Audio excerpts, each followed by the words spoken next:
Great, good, good. Hi, Michelle. Good morning. I mean, to me. I know it's actually afternoon. Never mind. Hello. Good evening from here. It's now, what is it? 6:30 something. Excellent. 36. Okay, that's a good time. How are you doing, Brad? Lovely to meet you. I mean, it's Lovely to meet you as well. Good, good. Yes. It's very busy here and wonderful to take a little break and do this, honestly. welcome to the People of Purpose Talk Show, Brandon. And it is an honor to have an art luminary on the show today. We're all very, very, very honored that someone like you agreed to come on our show and accepted our invitation. So I believe we're going to have a really good conversation today. Thank you very much. I very much enjoy this kind of thing and have been enjoying listening to your other meetings and conversations and look forward to this discussion very much. Thank you. You were born in New Orleans. You went to university there. You started your career in New Orleans, and then Katrina hit. It changed your whole life and it changed your career path, and then you made this journey to Massachusetts. Would you like to tell us about that? Actually, the chronology is a little bit different. I was coming to Massachusetts as part of the Contemporary Artist Center for 12 years prior to Katrina. I was born in New Orleans, grew up there, and went to school actually in Lafayette, Louisiana, where I just won a Lifetime Achievement Award given to me from my BFA. Congratulations. Thank you very much. It was wonderful to go back and visit after that time. Well done. Yeah, well done. we had one exhibition and we're scheduling another one at their newly accredited museum. Mhm. So New Orleans changed my life very much because it devastated my home city and it was heartbreaking. People were either wonderful or horrible. There was no middle ground. It was very extreme, and we learned a lot about our city and its infrastructure and the people who were involved in making a lot of those decisions. And many people were not able to recover. I luckily was able to recover. And at the time, I was in the biggest show of my life at the New Orleans Museum of Art. It was the triennial. The juror, who was from the Brooklyn Museum, was wonderful. And I was so proud to be in this incredible exhibition. And then Katrina struck. And people stayed behind. People that worked in the museum stayed behind to guard the exhibition. It was safe. It was my particular work, the largest print ever made in the history of the world, as far as I know so far, was safe and purchased by the Weizmann Foundation. It was tragic and amazing. And so for the 12 years prior, I had commuted between New Orleans and North Adams, Massachusetts, where I live in the Berkshires now. And after that, I lost just about everything I owned, most of my work, my studio that I'd had for 25 years at that time. And it was dramatic, cathartic. And we barely made it out of Katrina. We were on Lake Pontchartrain Bridge when the storm was hitting, and I say we, meaning myself and my dog, and the hurricane was coming in the windows as we were going across the bridge, which normally takes about an hour. And it took us 10 and a half hours to get across the bridge with the storm coming in, and other cars were overheating and running out of gas. And by miracles, we made it across, myself and my dog, and we were safe. It was a very wonderful thing. And New Orleans has really nicely recovered, as have we. This is the blocks, the matrix for that large print. They are made out of blasting sand and garnets and rubber. So very experimental sorts of processes. within my practice, like, not exactly Atelier 21, a very different and more modern approach than that. Um, but certainly the largest print ever made by a single artist at this point. That's marvelous, Brandon, and I'm happy to hear your life story and how much the devastation brought you to this part of this beautiful part of your destiny that you're living out right now, art-wise, in your personal life. Thank And you. I have visited, my husband and I visited Massachusetts, and we stayed about a week. And I didn't know about North Adams then and the beautiful art community that's happening Yeah. there. Had I known, we would have made our way there. That would have been 2012. And to see you doing life and just making the best of a really bad moment in your life, you've turned it into this. And I mean, you are known as an art luminary. I've studied your life. I've done a bit of research on you. It's great to do research on a living artist rather than Picasso. I love doing research on Picasso, but it's so exciting to do research on brand engraving. That's really, it was a fun activity, and I get to speak to you. I think the emphasis on living artists is it's exciting, and it's a more interesting world for us now as creatives because there's so much happening in the information age. Art is quick. It's just booming all over the world, and I love that creativity is such a big part of our lives right now, every facet of our lives, and the way creatives think, the way uh, the way we respond even to crises in our lives, like you responded. You Yes, got it's so wonderful that we are able to. The world is so much smaller here with the internet. It's absolutely amazing. And I work as a master printmaker and doing my own work, but also have artists from all around the world. And it's so working exactly with living artists, helping them make the work that they have in their heads, trying to figure out what that is. So it's a language that is unknown to all of us at that time, and we're trying to find out what that is. It's a very wonderful thing. I enjoy it very much. So, Brandon, you have all these accolades, and I'm sure you were a good student as well. You know, I look at your work; it's stellar. What can I say? You Thank know, you. I have a plan to see it face to face. I think I'll head to Malibu first. I want to see that, the largest piece in the world. I have to see that. I mean, that is a piece of history, especially when you told the story. And I want you to relay that story of how that piece was saved when the hurricane hit. Can you tell us that again? Sure. The work was mounted in the triennial, a very prestigious, obviously at annually 3 years each, the triennial at the New Orleans Museum of Art. It was juried by a very prestigious jury, it always is, and it was wonderful to have been selected to be in the exhibition. I had come down. Normally, I would have been in New Orleans. I mean, would have been, sorry, in Massachusetts at that time period in the summer when Katrina hit. But I had come down to give an artist talk about the work, and that I gave that talk on Thursday, and Katrina hit that Sunday, and the people that worked at the museum stayed behind and protected the work. They broke into vending machines and ate out of the vending machines for 13 days, protecting all of the work that was inside of the museum.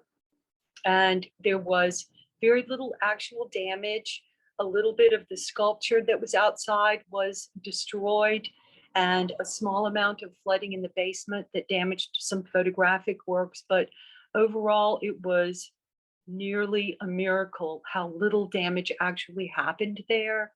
Mhm. And I was extremely grateful, especially because Billy Weissman of the Weissman Foundation had purchased the work, 10 and a half feet by 32 feet with a variable side sculpture, thinking that I had made this thing that I would exhibit through my lifetime, never assuming I would sell this thing, because hello, 32 feet. Anyway, So I was very honored, first of all, that she had purchased it, Congratulations. and then Katrina hit. Congratulations. So, and then, yeah, then after the exhibition, after the hurricane and people started recovering, Billy mounted the exhibition in a variety of different museums for years after Katrina struck.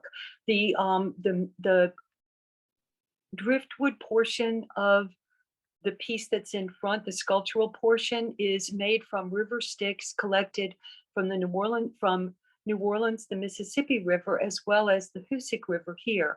I live in a little circle of the river, a little bend in the river, both here as well as in New Orleans. So there are a lot of course there would be. There are a lot of similarities and things that I duplicated for sure. And so seeing this continue to be in these museums. And then the many museums have carpeting that looks like oatmeal, so it doesn't record shadows very well.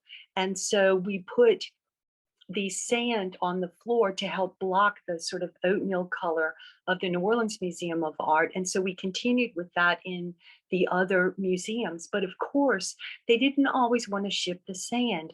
So the sand was taken from a variety of different other sources. For example, in Lancaster, California, there's a competition of sand sculpture. And there was this one particular night that I believe won first prize. So Billy Weissman, who is the founder and the head of the director of the Weissman Foundation, called me and told me that they had used the sand from this night sculpture for the museum in Lancaster, and that she felt it was quite gallant of him to do so, which I thought was quite funny. Anyway, Billy is a wonderful person who came to art basically through paper conservation. So of course she loves prints, and in particular, my total fascination with paper. We have a lot in common, and she's quite wonderful. I'm very honored to be in her collection.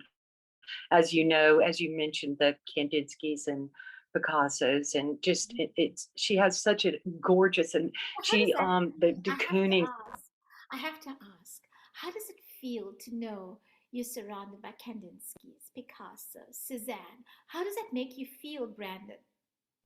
Well, I'm happy to represent my gender, for one thing, in these collections, because, for example, there's usually a small fraction of women in these vast Mhm. collections that Mhm. are mainly men.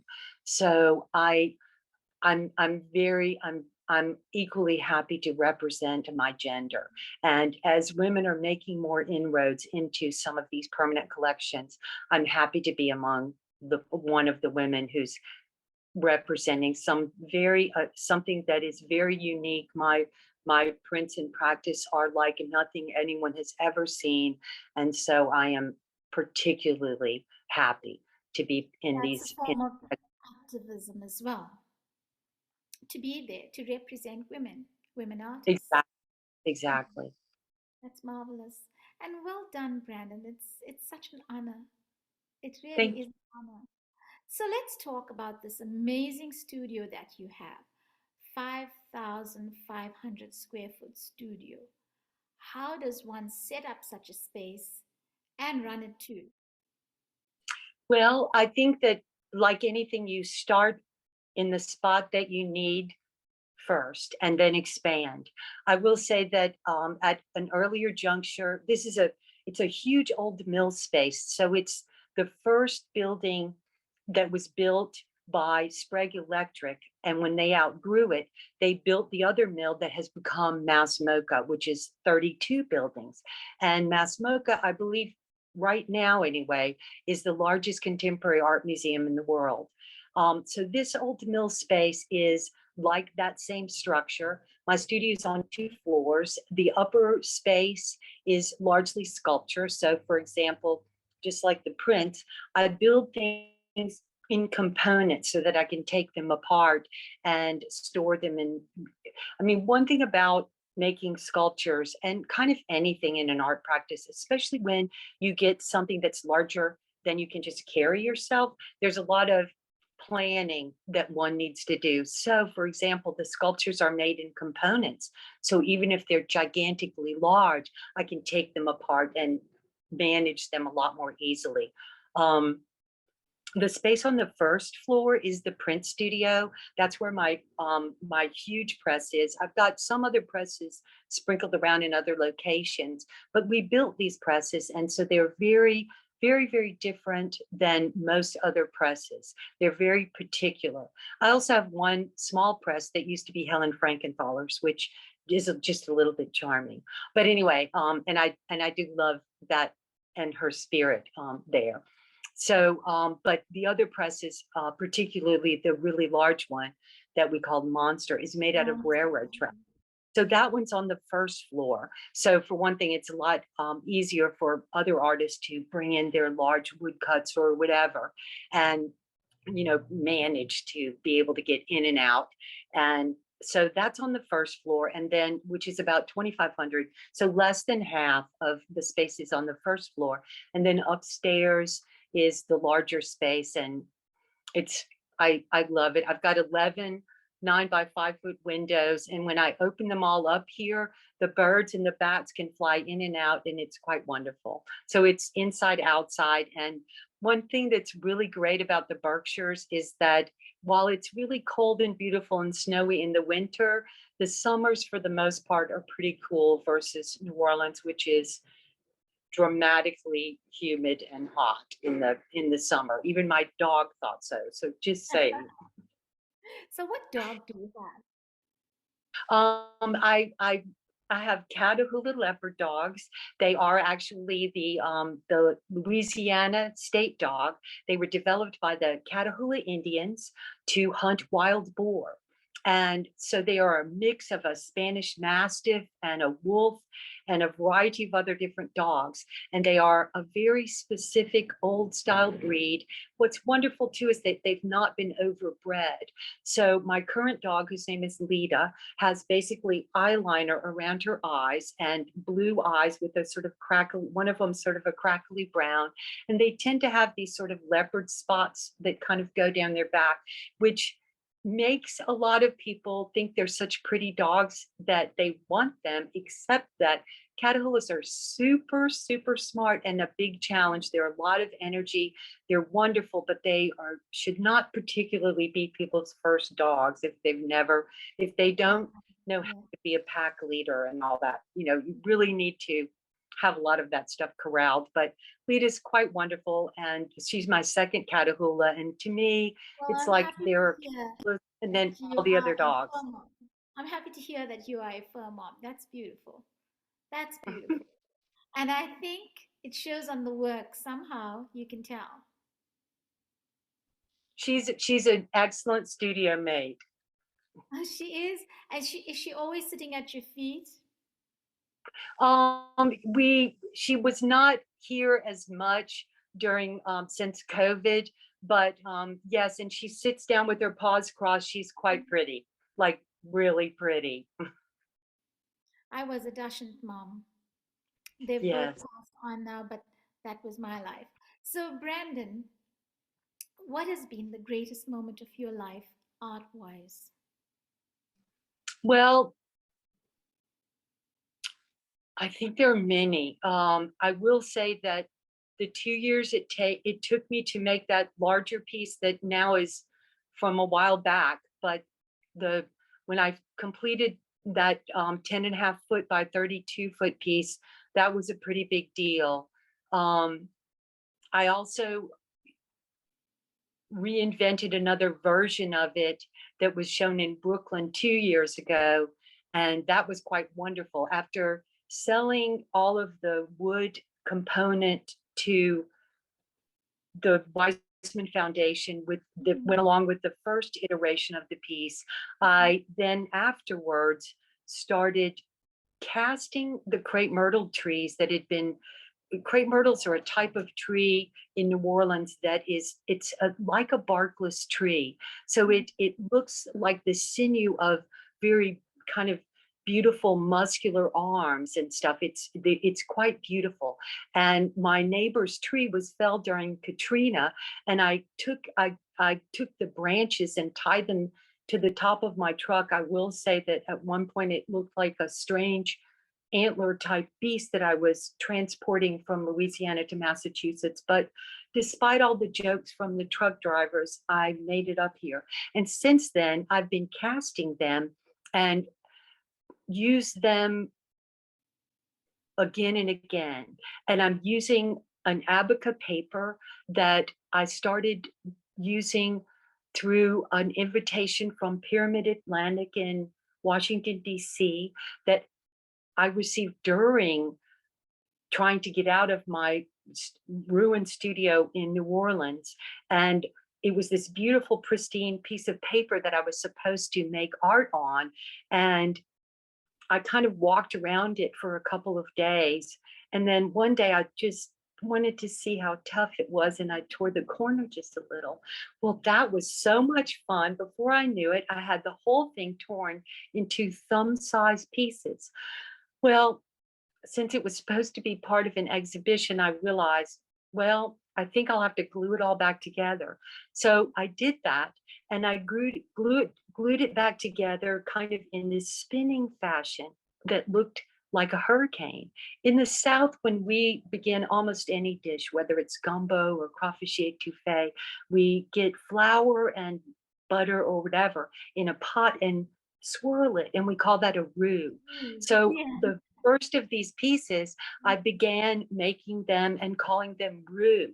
So of course they were hurricanes also, but they were also something else. So I think in most of my work, there are lots of meanings. So for example, when someone purchases something and lives with it for a while, I frequently get calls back from these clients saying, I just saw it 20 years. I've had this piece. I just saw a whole new thing. And I think that the dual meanings, which are, and there's a plethora of them, I think those are important and something intrinsic in the works. So anyway, at this point, so I glued all these bits of paper back together and found out that in fact the paper was largely abaca. Abaca is a component like hemp or banana. It's very fast growing, and it's frequently a component in many fine art papers. Now, more frequently, people are using abaca just individually, and that's what I do. The stuff is so hard, it's fun to tear.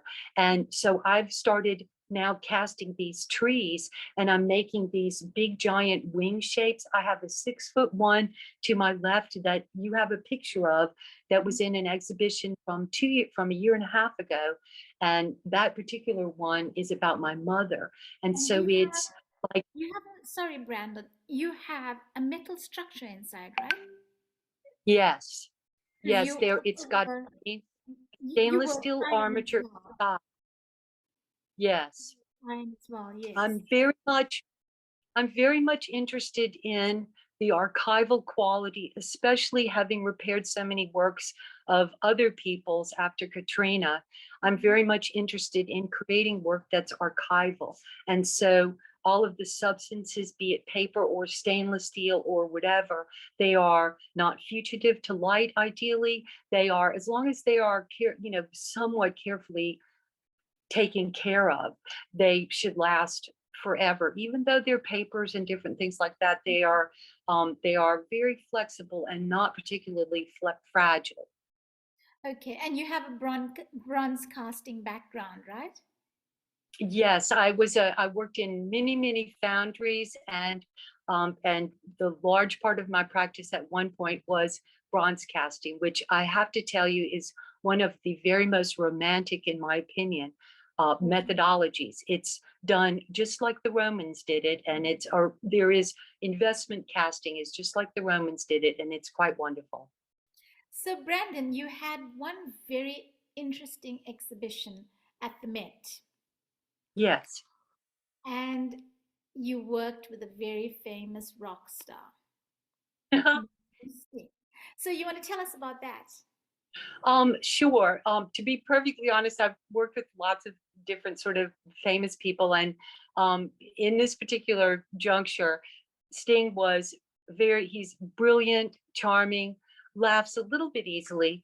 The particular project was about his childhood in in England, where there were shipyards built and in Wallsend, and his dad was a milkman, and where he grew up, when they would build the steel ships, they would, when they got them finished, they would block the sun out.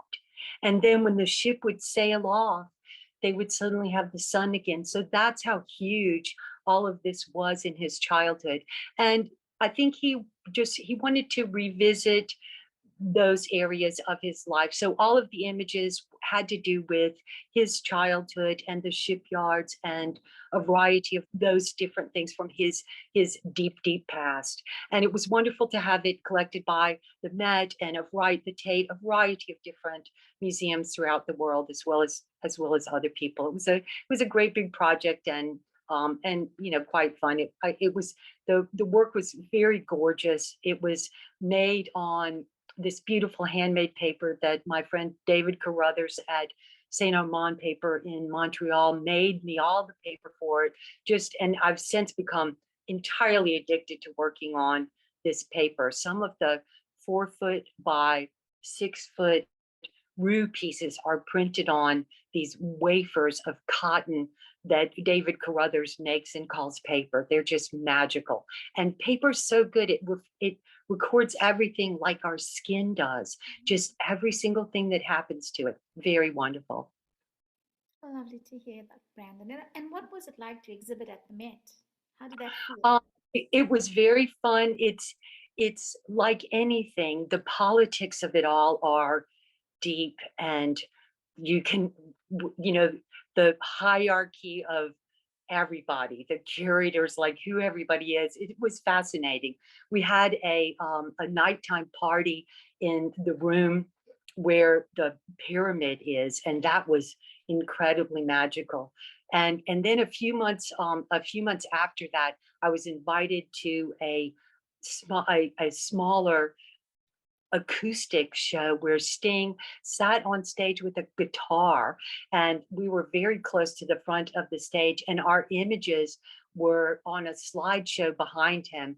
And that was poignant and very wonderful.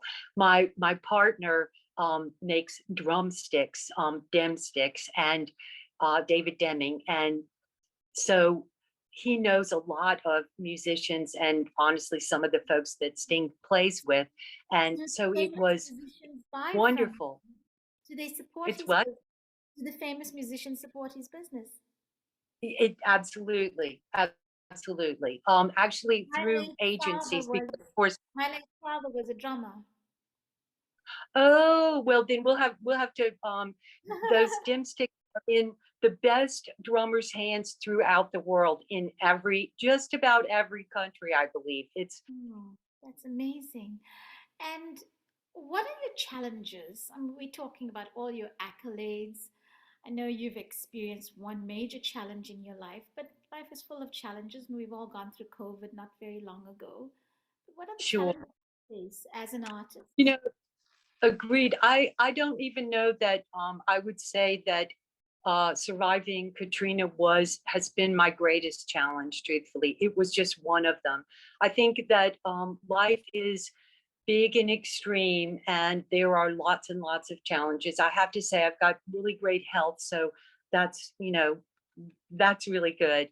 But I believe that for most of us artists to find the time, the funding, the supplies, the space, and then, like, for example, right now I've got a lot of space, but I need to keep the funding and keep working. And so I take in the work of other artists, but of course, I would like to be working on my own.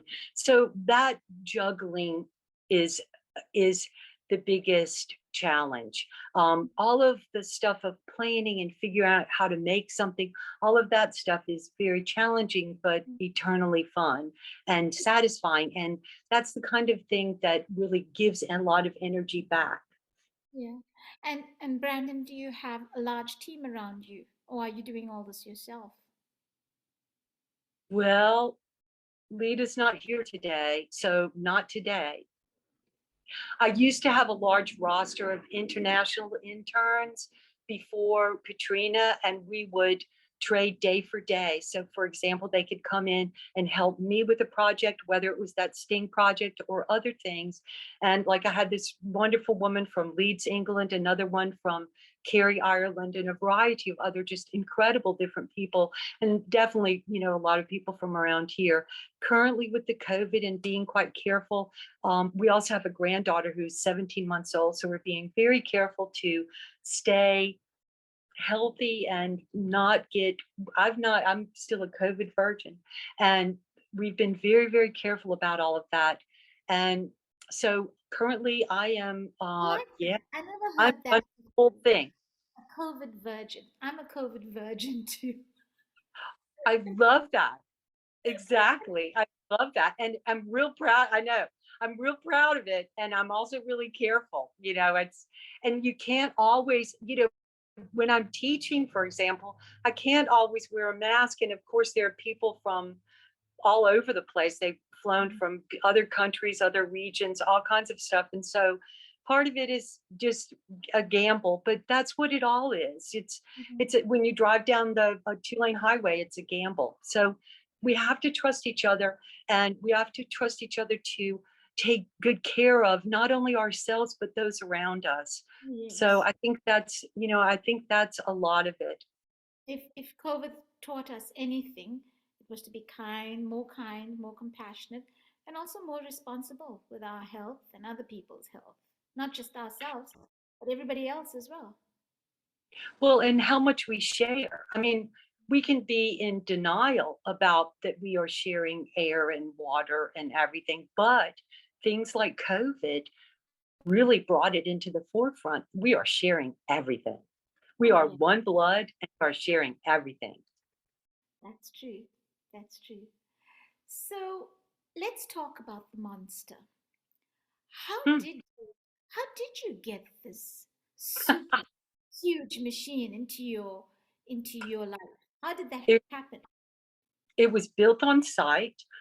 There were other people that got it started that and railroad tracks were donated, which turns out railroad tracks, because, and this is of course really obvious, but they're made of such hardened steel that they're hell on wheels to weld. So some of those parts have been bolted together.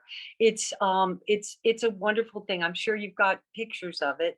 I remember one year an intern that I had at the time, Oliver, decided that he would paint it red, even though it was Corten steel. And of course, you would never, it's not steel that ever needs to be painted. So now it's red, which I kind of have gotten really behind since then. But so it's quite wonderful. We made it so that we could print a full sheet of plywood. So you can print things that are 4 feet in inches, 4 feet by 8 feet, which is a standard construction size for us, at least here in America. But of course, that doesn't need to limit one because, for example, you could tile them like I did. There were 26 panels in the ephemera riverwood flowers piece that we had been talking about earlier, which which was a very poignant thing to make. It's not only about how the river starts out small and gets larger, but it also, like for example, there are lots of flowers in it. So in many cultures, people throw flowers in the water to commemorate the passage of time or the passage of loved ones. So all of those, like many of my works, there are varieties of different sorts of meanings. And even on the press, like at one point, I was conflicted about calling it a monster because I didn't want it to be overly intimidating to people. But since then, I mean, a lot of monsters are really great. So we've continued it's the monster terminology has come back to the forefront again. And so we call her monster. It's got 8 50-ton hydraulic jacks, and that's how I power it. So the platen is built goes up with the 50-ton jacks, and it's just wonderful. I pulled the press bed Who into it with builds the wind. this? Who builds this? Who designs it? Who builds this? Who thinks It's of it? well, it mimics a traditional kind of a press that takes apart ball bearings. So it's not the design itself is not overly innovative. The size is peculiar and extreme for sure. Because I mean, there's at the time that we built this now 30 plus years ago, 32 years ago or something, 30. Anyway, but at that time it was by far the largest press in the whole world. Now there are other presses kind of sprinkled around, and we've got smaller versions of our presses which accommodate a standard size sheet of paper, 22 by 30. And like there's one in Greece, there's one in, they're sprinkled all over the world, the other smaller ones. But again, these platen presses, it's not that innovative of an actual product, but it is, the size itself is innovative for sure. Like I don't think certainly there's no platen presses this size. There are a couple of other modified kinds of roller presses, but anyway, yeah, So, what inspires you? everything, everything. The morning, the river, the day, the same little trail that I walk in the backyard every single morning that's entirely different every day. My parents, my friends, people that show love and respect and care for me. I would say everything. I'm inspired by everything, Mhm. absolutely everything. So, you are living your best life then. I am absolutely. And Mhm. I am grateful for every single moment. My mother, Ruth, was diagnosed with cancer when I was a young child, I'm and sorry. she was ill in the bedroom next to mine for most of my childhood. And I believe that, and she was just so brave and incredible and really wonderful, absolutely powerfully wonderful. And this piece to my left, her name was Ruth, this piece to my left has to do with her in the ways that she was like fierce and powerful and strong and beautiful and just very, very complicated. But so she died when she was 52 years old, which at my stage seems quite young now. But being grateful for every single minute has been my reaction to living that part of my life and making choices that seem like weird gambles, and some of them really pay off and some of them really don't. But for the most part, being able to navigate and switch up those challenges and all those has definitely been part of my life for sure. This is So, and being a very, very 40. grateful. So, was that it? Did I actually answer? Yes, you did. Brandon, Oh, good. it's a 40-year-old body of work. 40 years. Oh, yeah. Well, I would say, yeah, I would say easily my professional practice, yes, for 40 years. Yes, absolutely. Oh, congratulations Absolutely. just for Sprinkled that. in museums collections throughout the world. Congratulations just for that. And indeed, you are Huh, an art luminary. I couldn't have described you better. So, thank you. thank you very much. It was a beautiful interview. It started a little bumpy with the connection. It's beautiful now. I'm loving it. I'm loving the image on the screen and your voice. Excellent. Everything's perfect, and your story is just beautifully told. I think we have what we were looking for. Thank you very much. I know that the rue piece that you used on your poster is made on that wafer of gray paper. So Mhm. you've already shown your viewers that particular style of work. So thank you. And the poster's beautiful. I'm very grateful for you and very much enjoying our conversation and look forward to getting to know you better. Likewise, and it was wonderful talking to you. And it is beautiful to have the artist's voice and bring a visual to it as well. It's the person behind the work. So I guess in a sense, we're taking this out of the gallery to the world because people just Excellent. looking at the work, and it brings people joy just to see beautiful art. And with the internet, and just to have access to share this way. I love the whole idea of being able to share art, not necessarily just selling it, which we have to do as artists, but we can share art and share our stories. I think it's also important for making a more compassionate world, because I do believe my ethos is strongly built on compassion and kindness to heal the world, and cruelty is not an option. And I think the best form of healing in our world today comes from the creative world.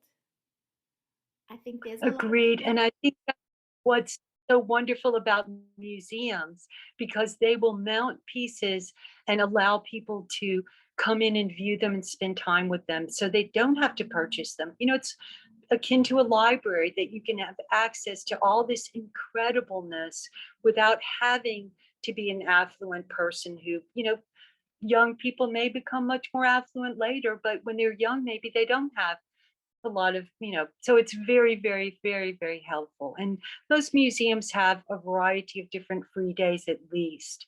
So museums can be protecting the work as well as putting it on view for access to everyone. And it tells a story. For the future generations, the stories are intact Exactly. as the artist tells the story. So, Brandon, you're telling a good story here, and I wish Thank you you. all the best for your future. And you do have a lot of energy, I must say, and that's great.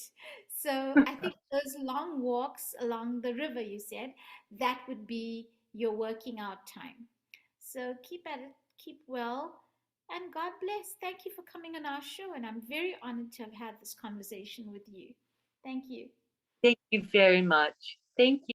Craig Greenberg is here this evening to give a special surprise performance in honor of Brandon Grabbing, who was born in New Orleans. Craig has just returned from New Orleans, where he performed at the Jazz Fest and also at New Orleans Porch performances. Craig is a well-known New York musician. He is known very fondly as New York's Piano Man. Craig recently released a new EP. It's out now on iTunes and Spotify. And also, he just released the video for this EP, Between the Sea and Sky. So go ahead, Craig. All right, Jambalaya on the Bayou.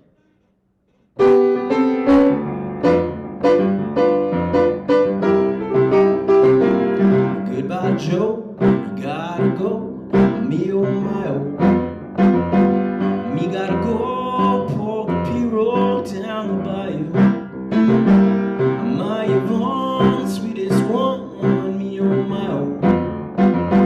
Son of a gun, we're gonna have a good fun on the bayou. Jambalaya, crawfish pie, and filet gumbo. For tonight I'm gonna see my Jeremy O. I pick guitars, fill from jars, Miguel. Son of a gun, we're gonna have a good fun on the bayou. Oh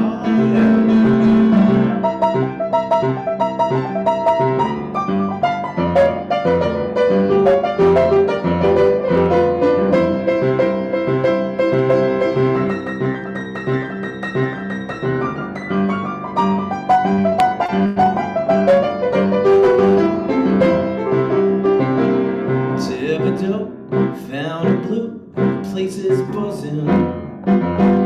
Kinfolk come to see you on by the dozen. Dressed in style, go hog wild, me oh my oh. Son of a gun, we're gonna have a good fun on the bayou. Jump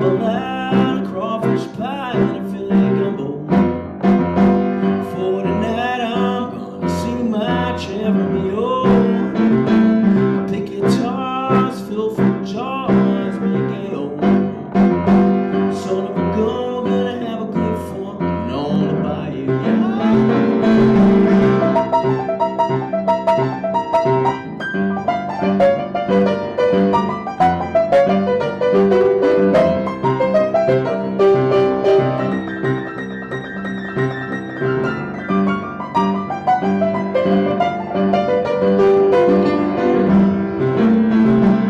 Goodbye, Joe. Me gotta go. Me oh my. Me gotta go. Pull the pirogue down the bayou. I might have found the sweetest one. Me oh my.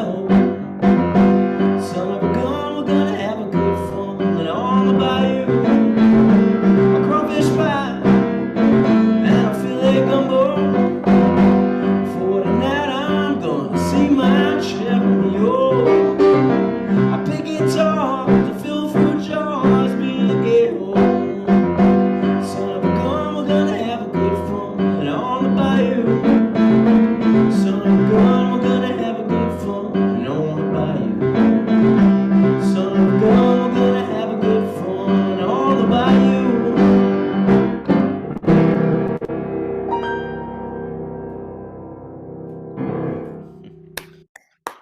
Marvelous, Craig. Okay, so yeah, I've been going to New Orleans for, well, going on like 25 years, and I had it's kind of finally come into influence some of my change that name, my original music. So this is a song that I had the music for a couple of years ago, and just finished the lyric only in the last few months. And it's called She's Gone and I'm Good for Nothing.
To all the sadness flow.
Thank